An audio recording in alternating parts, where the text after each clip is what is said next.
अपनी इंग्लैंड की यात्रा में जब राष्ट्रपति ट्रंप ब्रिटेन के प्रधानमंत्री कीर स्टारमर के साथ में मीटिंग कर रहे थे, बातचीत हो रही थी, प्रेस कॉन्फ्रेंस हुई और उसी प्रेस कॉन्फ्रेंस में उनके मन में उनका एक पुराना प्यार उनको याद आ गया।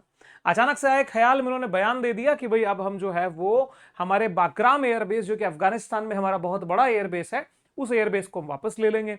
वापस लेंगे मतलब कि वहां पे हम फिर से रीस्टैब्लिशमेंट करने वाले हैं। अब ये कोई बहुत छोटी खबर नहीं है, दुनिया में हलचल मची, विशेष रूप से भारत, चीन और आसपास के इलाके में इस बात को लेकर के बड़ा तनाव भी हुआ कि आखिर में यहां क्या होने वाला है। अब मेरे साथियों, यहां पे जो हुआ वो बड़ा विशेष था। इन्होंने कहा कि हम क्या करेंगे कि अफगानिस्तान के जो बाग्राम एयरबेस है, बाग्राम एयरबेस को फिर से हम अपने हाथ में लेंगे। तो आखिर में ऐसा क्या हुआ? बाग्राम एयरबेस क्यों चाहिए? चीन को लेकर उसकी क्या परेशानी है? चीन उससे क्यों दुखी हुआ? और सबसे बड़ी बात कि क्या अमेरिका अफगानिस्तान में फिर से रिजीम चेंज का प्लान कर रहा है? सारी बात का विश्लेषण इंडियन कॉन्टेक्स्ट में। शुरुआत करते हैं। नमस्कार, मेरा नाम है नीरज पारिक। आप देख रहे हैं Neeraj Pareek official YouTube channel. First time हमारे साथ में है तो truth, insight and impactful content के लिए अभी सब्सक्राइब करें और शुरुआत करते हैं इस यात्रा की। मेरे साथियों, जो बाग्राम एयरबेस आप देख रहे हैं, ये अफगानिस्तान के अंदर अमेरिका का एक विशालतम एयरबेस में से एक है। जब मैं विशालतम बोलता हूं तो उसकी जो आकार आकृति है वो आपको आने वाले अगले मैप पे नजर आ जाएगी। पर बात यह है कि आखिर में अब अमेरिका यहां आना क्यों चाहता है? उसके पहले एक प्रश्न ये उठेगा कि आखिर में गए क्यों थे। यूं समझिए कि जब प्रत्यक्ष रूप में आप देखेंगे तो आपको लगेगा कि जो बाइडेन ने सरकारी आदेश दिया और आदेश के बहाने ये लोग निकल गए थे, लेकिन सर इसके पीछे भी जिम्मेदार ट्रंप ही थे और इनको निकालने के पीछे भी जिम्मेदार ट्रंप ही हैं। कैसे? समझिए सर। आप सबसे पहले इस लोकेशन को देखिए, बाग्राम एयरबेस इन अफगानिस्तान। इसका एरिया है, देखो सर, 3,300 एकड़। सर, एकड़ का मतलब एक एकड़ ही सर बहुत बड़ा होता है।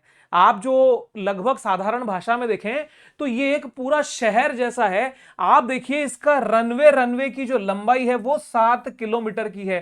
सर इमेजिन 7 किलोमीटर का एक रनवे है, तो ये कितना इसका आकार होगा? आकार तो सब लिखा ही है, एरिया 3,300 एकड़ का है। अब 3,300 एकड़ का इस अफगानिस्तान के नक्शे में जब आप देखोगे तो एक नजदीक इसकी हिंदुस्तान से भी है और सीधी नजदीक इसकी चीन से भी है। यहां पे दोनों ही देश बराबर के टारगेट में है। और एक आश्चर्यजनक रूप से आपको एक और बात बताता हूं, यहां पे दबाव के अंदर कहीं ना कहीं तीसरा देश पाकिस्तान भी होगा, क्योंकि ये अमेरिका है, ये किसी का सगा नहीं है। अब हो क्या रहा है, मेरे को बड़ा आश्चर्य हुआ। कुछ वीडियोस जब देखने में आए तो कुछ वक्ताओं ने जब बात अपनी रखी इस मुद्दे के ऊपर, उन्होंने सिर्फ इस चीज को चाइना के एंगल से बताया, क्योंकि स्टेटमेंट में सिर्फ चाइना था और भारत के क्या प्रभाव होंगे उसको वो नकार गए। या तो वो बताना नहीं चाह रहे या वो सिर्फ वो बता रहे जो वो बताना चाहते हैं। असल बात यह है कि इक्वली इंडिया के लिए भी टेंशन देने की कहानी है। क्यों है, इस बात के ऊपर हम आपके साथ में विश्लेषण करेंगे, बिकॉज हम ट्रुथ, इनसाइट एंड इंपैक्ट में बिलीव करते हैं, जैसा हमारा पुराना ट्रैक रहा है। अब आप थोड़ा सा चाइना के एंगल को समझिए मेरे साथियों। ये 7 किलोमीटर के रनवे वाला ये जो एयरबेस है, बाग्राम एयरबेस, जो 3,300 स्क्वायर किलोमीटर एरिया एक्वायर करके रखा हुआ है, ये चीन की सीमा से लगभग 90-95 किलोमीटर की दूरी पे है।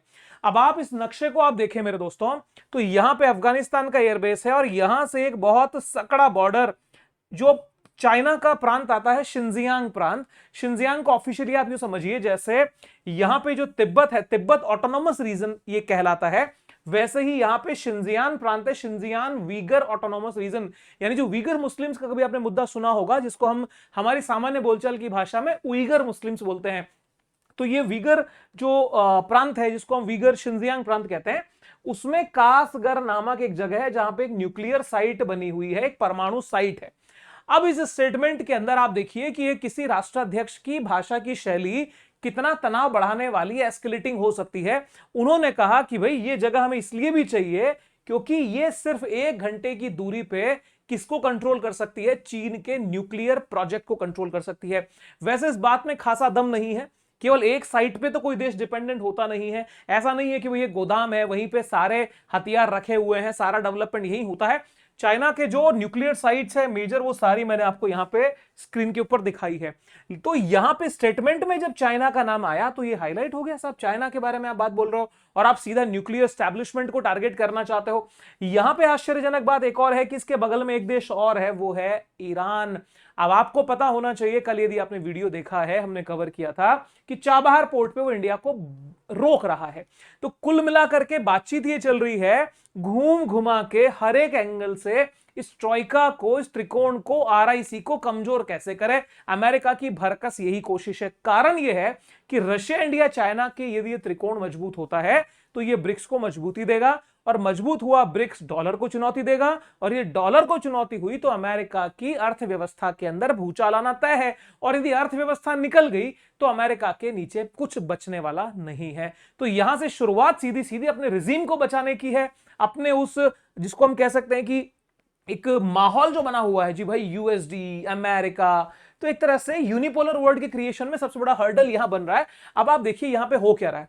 जब यहां पे बातचीत हुई, ये स्टेटमेंट आया, तो अफगान के जो भी कंट्रोल जिस तालिबान सरकार ने किया हुआ है, वैसे दुनिया के शायद रशिया के अलावा कुछ गिने चुने देश हो तो हो जिन्होंने इसको मान्यता दी है ऑफिशियली, बाकी किसी देश ने मान्यता इनको दी नहीं है। तो उस सरकार का जो विदेश मंत्रालय है, उसके ये प्रवक्ता हैं, उसके ये विशेष प्रतिनिधि हैं, नाम इनका है जाकिर जलील। तो जाकिर जलील जो है, जालील या ऐसा नाम है जाकिर जलील, इन्होंने स्टेटमेंट देके साफ और सरल शब्दों में कहा कि भैया नो, हम यहां पे एंट्री नहीं देंगे। और जो अंदाज है सीधा ना कहने का, उसका मतलब इन्होंने ये भी कहा है कि हाँ, ये हो सकता है कि अमेरिका हमसे बातचीत करे, हमसे व्यापार पे समझौते करे, तो हम कुछ कदम बढ़ा सकते हैं, लेकिन यह संभव नहीं है कि हम फिर से इस एयरबेस पे अमेरिकी मिलिट्री को, यानी उनकी सेनाओं को एंट्री दें और हमारे यहां की सॉवरेनिटी से हम कॉम्प्रोमाइज करें। अब आपको एक बात यह समझनी होगी कि तालिबान को वो फिर से कंट्रोल करने की कोशिश कर रहा है। अगर ऐसा कुछ होता है तो एस्केलेशन 100% तय है, माहौल बिगड़ना तय है। क्योंकि सन 2000 से लेकर 2021 तक जो अफगानिस्तान में हुआ, परिणाम क्या था? फौजें वापस भरी अपने हवाई जहाज में और चली गई, हजारों लोग मारे गए, बेघर हुए। अब बर्बादी का एक नया सिलसिला, संभावनाएं पूरी पूरी है कि एरिया फिर से उस माहौल में जाएगा जो कुछ समय की एक शांति यहां पे बनी हुई थी। अब एक सवाल मन में उठना चाहिए कि यहां पे तो एक डेमोक्रेटिक गवर्नमेंट थी, डेमोक्रेटिक गवर्नमेंट को हटाया गया, भारत भी उसके साथ में बहुत सहयोग कर रहा था। सर, बात यह समझनी होगी कि कोई भी सरकार जनता के विश्वास पे ही बढ़ सकती है। आप थोप करके किसी सरकार को अगर वहां पे छोड़ोगे तो जनता उसका विरोध करेगी। आपकी नजर में वो 1000 सही हो, यदि वहां की सामान्य जनता उसे स्वीकार नहीं कर रही तो फिर आप उस पर प्रेशराइज कैसे कर सकते हो कि वो एक लेजिटिमेट गवर्नमेंट है? भले आप अगर डेमोक्रेसी में बिलीव करते हो, सामने वाले पे दबाव हो कि तुम भी डेमोक्रेटिक हो जाओ, ये उस देश के लोगों पे निर्भर होना चाहिए। मेरे व्यू से आप सहमत असहमत हैं तो प्लीज कमेंट करिएगा। अब यहां पे जब ये स्टेटमेंट आया तो अब आप इस चित्र को देखिए कि इनके जो मिलिट्री कमांडर हैं वो सलामी ले रहे हैं, और जो तालिबान के इनके सैनिक हैं वो अपना तालिबानी ध्वज लेकर के उसी एयरबेस के ऊपर सारे काम कर रहे हैं। तो सवाल एक आना चाहिए कि भैया एयरबेस खाली हुआ तो कौन कौन गए, क्या क्या गया? समझ के चलिए एयरबेस से कुछ नहीं गया, यानी वहां पे जो सामान्य एसेंशियल चीजें थी वो ली और वो रवाना हो गए, हथियार यहीं छोड़ दिए गए। जो एस्टैब्लिशमेंट की मेजर चीज सब इनको हवाले किया कि भैया संभाल के चलना, हमारी अमानत है। और उसी अमानत का प्रयोग जो है वो पाकिस्तान की ठुकाई करने में भी अफगानिस्तान ने लिया है।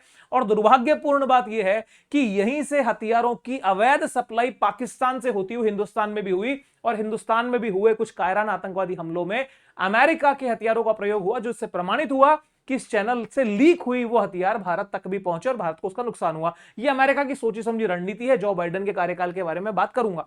अब आप यहां पे आप एक चीज देखिए, जब बात आएगी साहब चाइना को आप जब काउंटर करना चाह रहे हो, तो चाइना की तरफ से कुछ स्टेटमेंट की उम्मीद थी। भी चाइना इसके ऊपर क्या बोलता है? चाइना ने जो प्राइमा फेसी अपना स्टेटमेंट दिया, द हिंदू ने इसको कवर किया, और संभवतः ये आज का ही जी, ये 19 सितंबर है, यानी कल का ये न्यूज थी, शाम को 4:12 की। लिखा, decisions to allow US to reestablish presence in Bagram airbase should be left to Afghanistan. यानी अफगानिस्तान जो है उसके लोगों को अधिकार होना चाहिए कि वो तय करे। तो सीधी बात यह है कि एक स्टेटमेंट तो वहां से अफगान सरकार की तरफ से आया, वो कह रहे हैं कि हम एंट्री नहीं देंगे, मतलब अफगान का एक वो ऑफिशियल स्टेटमेंट है। चाइना ये कह रहा है कि आप कैसे कह सकते हो कि हम यहां एंट्री ले लेंगे? हम फिर से रीस्टैब्लिश कर लेंगे। तो चाइना एक मजबूत यहां का देश है, वो उसका स्टेटमेंट आया कि उसके ऊपर छोड़िए अफगानिस्तान अलाउ करे तो अमेरिका आए, हमें क्या प्रॉब्लम है, अलाउ ना करे तो उसको नहीं आना चाहिए।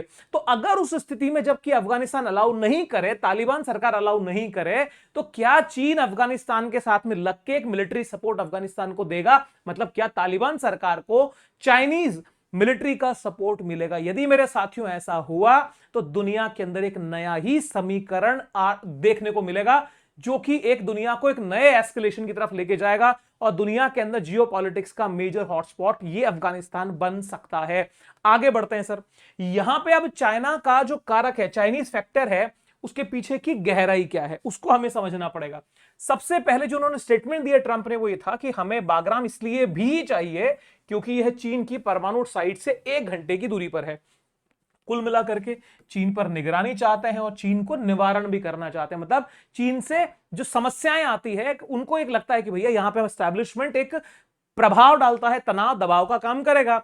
अब यहां पे 92 किलोमीटर लंबी जो वाखान जो बॉर्डर है, वो लोपनूर ऐतिहासिक पर्यटन स्थल उत्तर पश्चिम जो चीन में है, उसके उत्पादन असेंबली की सटीक लोकेशन से के पास में है। लेकिन कुल मिलाकर के ये बागराम से चीन, ईरान, सेंट्रल एशिया पर निगरानी प्रेशर जो पोस्चर बनेगा, इसलिए वॉशिंगटन के लिए यह डिटरेंस यानी एक तरह से दबाव देके कंट्रोल करना, शांति बरकरार रखना और इंटेलिजेंस का एक एंकर पॉइंट ये बन सकता है।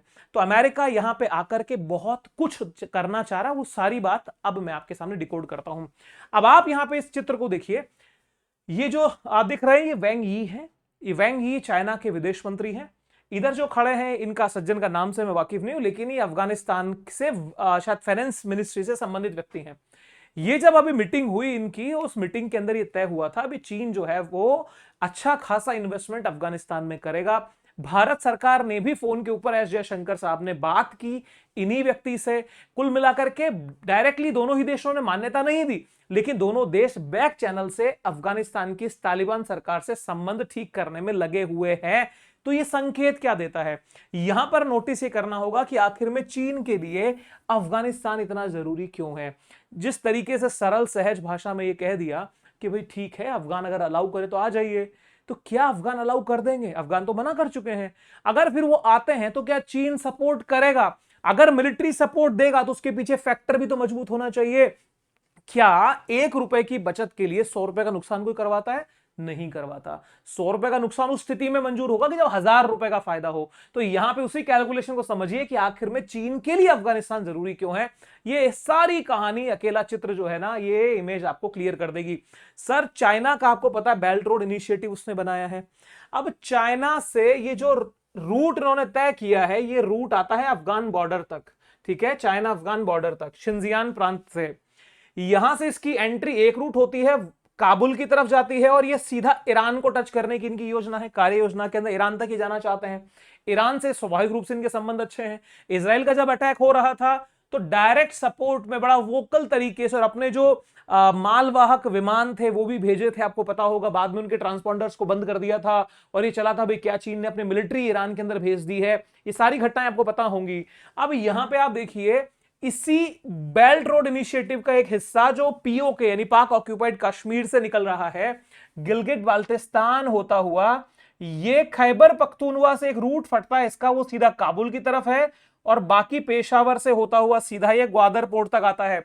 अब आप नोटिस करिए कि इस एक बेल्ट रोड इनिशिएटिव से ये कहां तक की अप्रोच करेगा। ये सेंट्रल एशिया से ऑयल एंड गैस, यहां से न्यूक्लियर, कोल, कॉपर, आयरन और talc, lithium, uranium, gold, precious stone, oil and gases, ये सारा का सारा कैप्चर इस एरिया से लाभ चीन कमाना चाहता है और उसने बड़ा भारी निवेश किया है सर, बहुत भारी निवेश है। इसी इन्वेस्टमेंट को कंट्रोल करने के लिए या इसके बढ़ते प्रभाव को रोकने के लिए डोनाल्ड ट्रंप को याद आया कि शायद मैंने दोहा जो समझौता किया था कतर की राजधानी में बैठ के, जिसके बारे में सारी चर्चा करूंगा, उसमें शायद गलती हो गई और गलती का सुधार करने के लिए अब इनको बागराम एयरबेस फिर से चाहिए।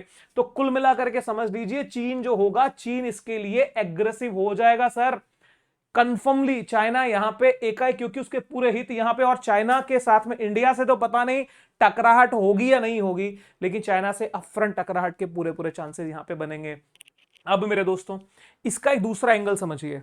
जैसा मैंने आपको बताया, ईरान का जो चाबहार पोर्ट है, चाबहार पोर्ट को की जो सैंक्शंस का वेवर था उसको रिवोक किया। उसका घाटा किसे हुआ? हिंदुस्तान को, क्योंकि हिंदुस्तान ने 2024 में ही एक एग्रीमेंट किया था ईरान की सरकार से कि भाई हम इसका डेवलपमेंट करेंगे।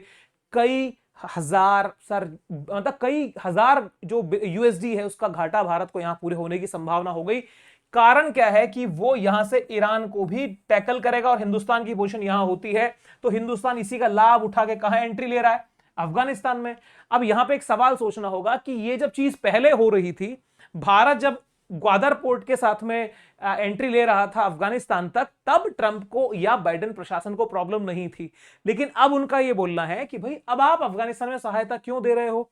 अफगानिस्तान को तो रिकंस्ट्रक्शन का प्रोग्राम बंद कर चुके हैं। कारण क्योंकि वहां पे कोई लेजिटिमेट गवर्नमेंट है ही नहीं, वहां तो कोई चुनी हुई सरकार ही नहीं है, डेमोक्रेसी है नहीं। भारत ने अपना एजेंडा ये रखा कि भैया सरकार गई तो क्या, लोग तो वही हैं, हमारा प्लान यहां जारी है। इसलिए मैंने कल भी बोला था कि अफगानिस्तान के कॉन्टेक्स्ट में अमेरिका ने अपनी गवर्नमेंट के साथ अपनी वो एस्टैब्लिशमेंट को मजबूत कर रहा था और Bharat people to people connection develop कर रहा था, जिसका लाभ आज की डेट में आप बहुत जगह देख सकते हो। एक अच्छा सा उदाहरण यदि अफगान और इंडिया का समझ में आ रहा है कि वो कहां से इंडिया के पक्ष में खड़े होते हैं, बहुत ही मजेदार उदाहरण है, कमेंट बॉक्स में प्लीज रखिएगा।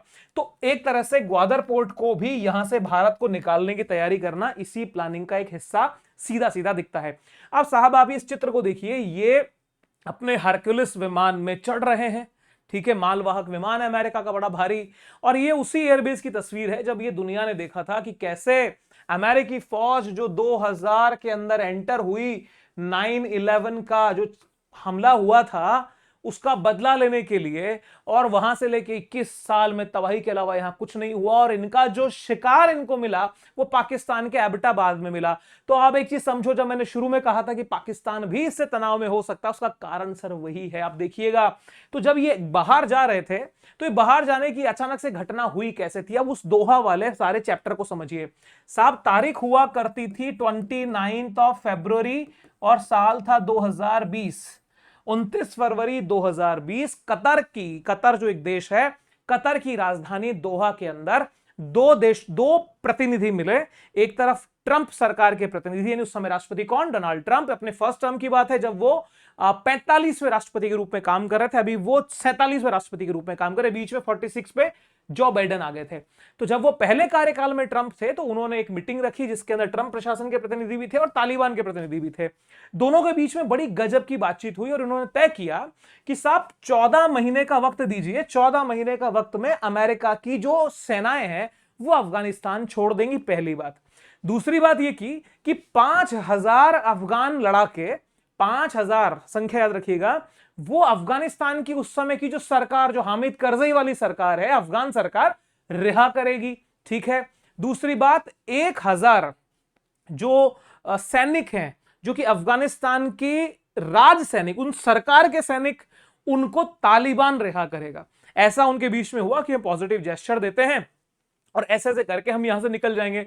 अब उसके बीच में होता क्या है साहब कि ट्रंप सरकार का जाना होता, बाइडेन सरकार का आना होता है।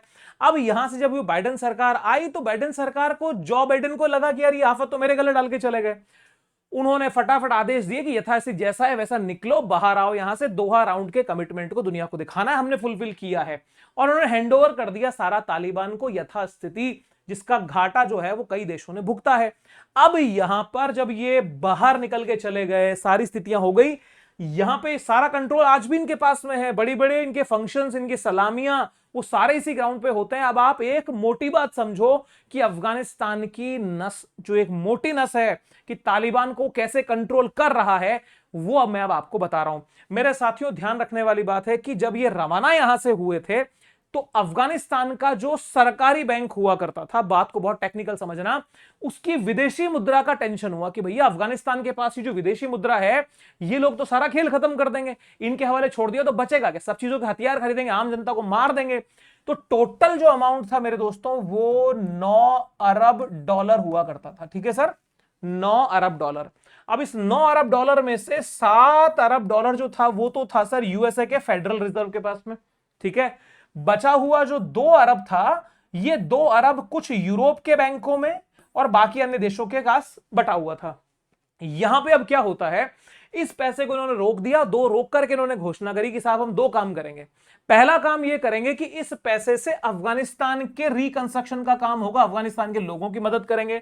दूसरा, जो 9/11 के बेचारे लोग हैं जिनके साथ में घटना हो गई, दुखियारे लोग हैं, उनको इसी पैसों से क्या दी जाएगी, आर्थिक सहायता दी जाएगी। वो पैसा मतलब ब्लॉक करके उन्होंने रख लिया। बाद में फिर जो स्विट्जरलैंड है, स्विट्जरलैंड के साथ में भी अफगान रिकंस्ट्रक्शन के नाम से एक फंड बनाया। उस फंड में $3.5 अरब, इसी में से मतलब 7 अरब का आधा, 3.5 अरब यूएसडी उसमें डाल दिए गए। तो कुल मिलाकर के अमेरिका ने क्या किया, उनकी जो मोटी नस है पैसे का जो मामला है, आज तालिबान यही चीख रहा है कि भैया हमें उसका हक है, हम जब सरकार में बैठे तो हमें हमारा पैसा चाहिए। अमेरिका कहता है भैया ये पैसा इनको दे दिया गया, तो ये क्या खेल खराबा करेंगे उसका पता नहीं। इस डिसीजन के ऊपर आपकी क्या सोच है, कमेंट बताइएगा। इस पैसे को क्या रिलीज करना चाहिए, नहीं करना चाहिए? अब यहां पे अमेरिका को बहुत हद तक दबाव में देने के लिए अमेरिका ये भी बोल सकता है ना कि भैया $9 अरब चाहिए तो एंट्री दो। अब पता नहीं तालिबान किस रुख में जाएगा, उस बात की मैं चर्चा करूंगा। तो यहां पे दोहा राउंड क्लियर है। दोहा राउंड के बाद में ये जो 9 अरब की कहानी है, ये $9 अरब की कहानी आपके सामने क्लियर हो चुकी है। अब मेरे साथियों यहां पे बात समझो, ट्रंप का दिमाग चला, सारा खेल को पलटा। पहले खुद ने ही यहां से खाली करने के आदेश हुए, जो बाइडेन के माथे बेचारे के लिखना था तो उसने आदेश दिया, वो तो निकल गए। अब इनके दोबारा उल्टी जची कि भैया अब हम एंट्री यहां पे लेके रहेंगे। तो क्या यहां पे फिर से ट्रंप ये चाहते हैं कि डेमोक्रेटिक रिजीम स्टैब्लिश हो जाए? क्या यहां पे फिर से लोकतांत्रिक सरकार का स्टैब्लिशमेंट चाहते हैं? अगर लोकतांत्रिक सरकार का स्टैब्लिशमेंट चाहते हैं तो यहां पे फाइट होना तय है, क्योंकि इसे चीन भी पसंद नहीं करेगा। अफगान लड़ाके तो लड़ेंगे ही लड़ेंगे, जो तालिबानी है वो तो यहां पे फाइट करेंगे। दूसरी बात, अगर यहां पे इनके साथ में, भाइयों के साथ में इनका अगर सेटिंग हो गई कि चलो साहब एंट्री देते हैं, एंट्री की शर्त क्या लगता है, क्या वो जो 9 अरब यूएसडी है वो बीच में नहीं आएगा? 9 अरब यूएसडी बीच में नहीं आएगा। क्या अगर 9 अरब में से 2 अरब यूएसडी की भी छूट इनको दी, सर $2 अरब का बहुत बड़ा अमाउंट होता है, और उस अमाउंट का क्या यूज किस दिशा में करेंगे, तो मुझे नहीं लगता कि अमेरिका इनसे सीधी सपाट सेटिंग कर पाएगा। कारण, क्योंकि अफगानिस्तान की तालिबानी सरकार को यह पता है कि चीन का इंफ्लुएंस या चीन का पैसा अच्छा खासा तालिबान में लगा है, और अमेरिका का भरोसा नहीं, कब आएगा कब जाएगा, कभी खाली करेगा, कभी युद्ध करेगा और फिर दोबारा हमारे पास में आएगा। चीन को छोड़ नहीं सकते। तो इस बात की गारंटी कि इनके साथ में सेटअप होगा बहुत बहुत मुश्किल है। मुझे नहीं लगता ये 0.1% की भी कोई गुंजाइश इसमें बचेगी। तो अल्टीमेट गुंजाइश जो बचेगी सर, वो बचेगी क्लैश होना। Unrest is the final destiny होगा, तनाव निश्चित हो जाएगा यदि इनके बीच में आपसी बातचीत यहां सेटअप नहीं होती। और अनरेस्ट के नतीजे पुराने आप देख सकते हैं, जो अमेरिका के टैंकों के यहां पे क्या हाल हुए थे वो आपको पता है। अब यहां पे एक तीसरा एंगल आता है इस बेचारे का। ये अभी सरकार के अंदर खुद को एक तरह से जो बोलते हैं ना कि सुप्रीम लीडर के रूप में खुद को सोचने लगे हैं आसिम मुनीर। पाकिस्तान के लिए समस्या यह है क्योंकि पाकिस्तान पहले भी एक्सपोज हुआ है अमेरिका के सामने टेररिज्म के मुद्दे पे। कारण यह है कि 9/11 जो कि अमेरिका के इतिहास की सबसे दर्दनाक आतंकवादी घटना है, उसके बाद सुनिएगा इस बात को, अमेरिका को यह समझ में आया था अच्छा ये टेररिज्म होता है। कारण क्या है, क्योंकि जिस समय तक भारत इस 90 के दशक से हम बोलते थे कि भैया हम आतंकवाद से ग्रसित हैं, उन लोगों को समझ नहीं आता था। वो कहते थे हम नीम का कीड़ा हूं भाई मैं तो। कहां का कीड़ा? नीम का कीड़ा। ची मीठा क्या होता मुझे पता नहीं। अब बोले रसगुल्ला कैसा? मीठा। मीठा कैसा? अरे बहुत मीठा। बोले भैया मैं नीम का कीड़ा हूं, मैं नहीं जानता मीठा कैसा होता है। तो इसी ने इनको मीठे का टेस्ट कराया था। दुर्घटना है, इसके साथ पूरी संवेदना, मृतकों के साथ संवेदना, लेकिन जब इनको होता ना जो जाकी ना कभी फटी बेवाई वो क्या जाने पीर पर आई, इसके बाद से समझ लगे कि हाँ आतंकवाद कुछ होता है। और उसके बाद ये जो हाथ धोके नहीं नहा धोके पीछे पड़े उसके ओसामा बिन लादेन के, क्योंकि यही इनका सबसे बड़ा गुनहगार था। और इनको ढूंढते ढूंढते पूरे अफगानिस्तान का चप्पा चप्पा तोड़ दिया। क्योंकि बात यह थी कि जो तालिबान है, तालिबान अलकायदा को और अन्य आतंकवादी संगठनों को शय देता है, सपोर्ट करता है। तो ये अफगानिस्तान में कहीं छुपा हुआ होगा। कितने साल सर अमेरिका, कितने साल, सन 2000 पूरा लंबा 20 साल का टाइम बिताया। उसके बाद में फाइनली साहब के दर्शन इनको कहां हुए? इनको दर्शन हुए एबटाबाद में। ये रहा एबटाबाद जो पीओके की सीमा के बेहद करीब है और इस्लामाबाद से कोई बहुत ज्यादा दूरी पे नहीं है। मैप के हिसाब से लगभग 200-250 किलोमीटर का डिस्टेंस मुझे समझ में आ रहा है, 300 होगा मैक्सिमम।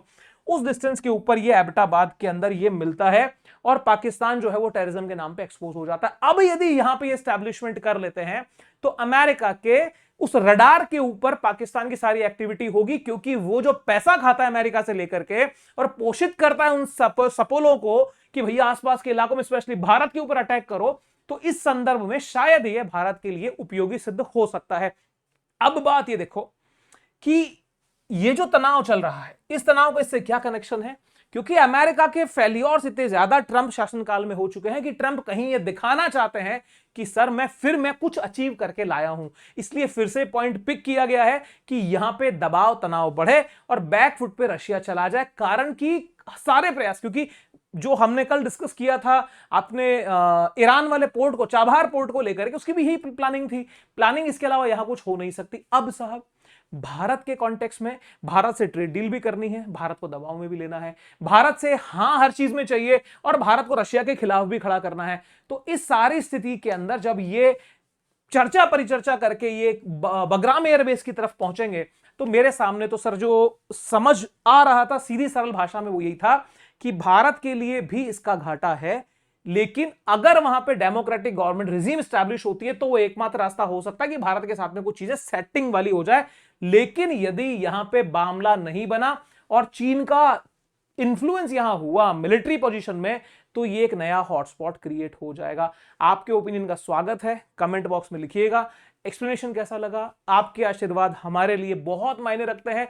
हम एक जो क्लास आपके सामने आती है, जो सेशन आपके सामने आता है सर, ये वन शॉट आता है, कोई स्क्रिप्ट नहीं होती है इसकी, मेरे सामने सिर्फ कैमरा होता है, कोई स्क्रिप्ट नहीं। तो एक छोटे से प्रयास में जब आप ऐसा भी लिखते ना कि सर एक नाइस प्रेजेंटेशन, लाइक कुछ भी, सर हो क्या चाहिए ना, आपको एक हौसला चाहिए होता है काम को करने के लिए, वो जरूर दीजिएगा। और अगर पसंद आ रही है तो फैमिली का हिस्सा बनिएगा। बहुत फास्ट ग्रोइंग फैमिली है सर, बहुत कुछ अच्छा और बड़ा करेंगे, राष्ट्र के हित में बोलेंगे।